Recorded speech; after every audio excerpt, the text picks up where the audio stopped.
오늘날 그리스도인 대학생들이 주일날 교회를 가려고 하면 친구들에게 외면을 당합니다. 중고생들의 경우에는 예전에는 거의 절반 가까이 교회를 다녔지만 요즘은 한 반에서 1명 혹은 많아야 2명만 교회를 다녀요. 그래서 교회를 다니는 순간 심각한 따돌림을 당하게 됩니다. 이렇게 신앙인들이 조롱을 당하는 시대에 우리는 어떻게 살아야 하나? 오늘 우리가 시편 123편을 읽었는데 지금 시인은 사람들로부터 심각한 조롱을 당하고 있는데 그 조롱하는 사람들이 누구냐면 안일한 자들입니다. 세상적으로 잘 나가는 사람 말합니다. 시인은 믿음으로 살았지만 세상적으로는 일이 안 풀렸던 것 같아요. 그래서 누군가로부터 조롱을 당하고 있는 것입니다. 네가 믿는 하나님이 어디 있느냐? 여기 넘치나이다 라고 되어 있습니다. 그가 타고 있는 인생이라는 배가 깨어질 것 같은 상황이 된 것입니다. 자기가 믿고 있는 믿음까지도 깨어질 위기를 당하고 있는 것입니다. 시편 120편부터 134편까지를 순례자의 노래라고 하죠. 이게 무슨 말이냐면 믿음의 사람들이 예수 믿고 천국 가는 날까지 순례의 길을 걸어갈 때 피할 수 없는 것이 있습니다. 바로 멸시당함과 조롱당하는 일이라는 것입니다. 파도처럼 밀려오는 조롱의 현장에서 믿음의 사람은 어디로 가야 할까요? 그리고 무엇을 해야 될까요? 오늘 시편 기자가 말하는 것은 성전으로 가서 바라봄의 능력을 체험해라 라고 알려줍니다.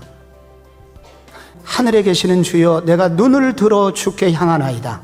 여주인의 손을 바라보는 여종의 눈같이 우리의 눈이 여호와 우리 하나님을 바라보며, 마음이 괴로운 상황에서 시인이 선택한 곳은 어디입니까? 하나님의 성전입니다. 이곳에 가서 그는 하나님을 바라보겠다고 선언하는 것입니다. 우리가 사람만 뚫어지게 바라봐도 외면할 수 없는 게 사람입니다. 그런데 우리 하나님을 계속 바라보면 어떻게 될까요? 하늘의 문이 열리게 되는 것입니다. 우리의 상처를 싸매주시는 그 하나님의 임재를 체험하게 됩니다. 그것이 시인을 치유하고 그리고 성도들의 삶을 치유했다는 것입니다. 조롱당할 때 순례자는 또 무엇을 해야 됩니까? 오늘 성경에 보니까 하나님과의 싸움이 되게 해라 라고 말합니다. 시인이 성전에 가서 하나님을 바라보기만 한 게 아니라 분명한 기도 제목을 가지고 기도를 했습니다. 은혜를 베푸소서, 은혜를 베푸소서. 내 인생의 주인이 내가 아니라는 것입니다. 내 힘으로는 살 수 없음을 인정하는 것입니다. 하나님의 자녀라는 것을 고백하고 있는 것입니다.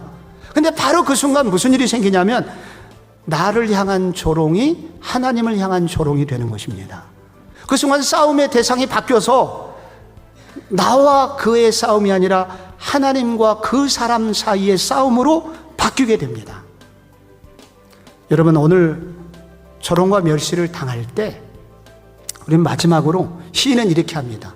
나의 아픔을 공동체의 아픔을 보는 창문이 되게 하였습니다. 이 시를 보면 주어가 나로 시작해서 우리로 바뀌고 우리로 끝나게 됩니다.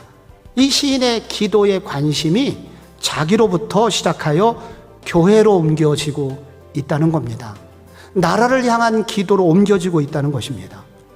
시인은 자신의 조롱당하는 그 아픔을 통하여 그것을 창문으로 하여 공동체의 아픔을 보았고 공동체 속에 임하시는 하나님의 눈물을 보게 된 것입니다. 그렇게 기도했을 때 하나님은 그 사람도 회복시켜 주시고 그리고 조국 바로 이스라엘도 회복시켜 주신 것입니다. 성전으로 가서 바라봄의 능력을 체험해야 합니다.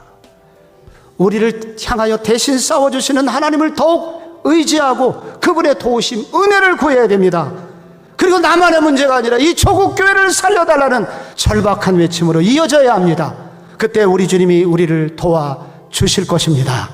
이 믿음의 행보가 우리 모든 성복중앙교회 교우들에게도 임하기를 축원합니다.